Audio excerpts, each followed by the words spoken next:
avez un cas très concret, hein, je crois que c'est chez Bouygues Télécom, c'est ça? Alors, le cas de Bouygues Télécom, il est très très intéressant parce que ils ont compris très très vite que le train de l'IA était en marche et qu'il fallait le prendre. Et pour eux, il fallait le prendre avec l'ensemble des collaborateurs et des collaboratrices, qu'ils aient des compétences techniques ou pas. Absolument tout le monde.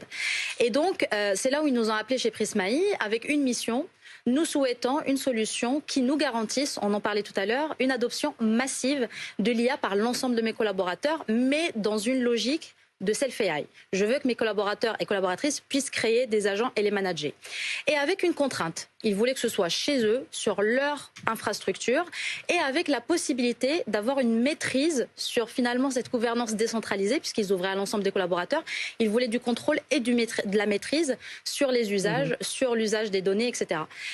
Et ça, c'était très ambitieux, très audacieux comme approche, mais ils se sont donné les moyens de réussir et d'en faire une réussite. Et depuis le 15 septembre, le self-AI est une réalité chez Bouygues Télécom, puisque au bout de 2 mois, il y a plus de 4000 utilisateurs enrôlés, avec plus de 700 agents créés.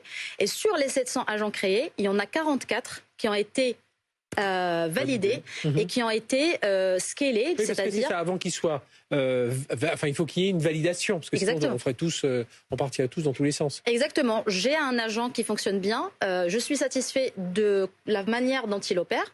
Je lève la main, je dis mon agent, j'ai de bons retours. Je souhaite le proposer pour l'ensemble des collaborateurs. Donc ça vient du métier au service des autres métiers de l'entreprise. Et donc à partir de ce moment-là, ça rentre dans un circuit de validation et d'amélioration pour que ce soit aux normes de gouvernance. Et ensuite, c'est proposé à l'ensemble des collaborateurs. Donc aujourd'hui, c'est une réalité, il y a une forte adoption et c'est la preuve que le self-AI avec une décentralisation finalement de la gouvernance et de la réalisation est possible à partir du moment où on met les bons jalons, la formation et une gouvernance maîtrisée ou un contrôle maîtrisé centralisé.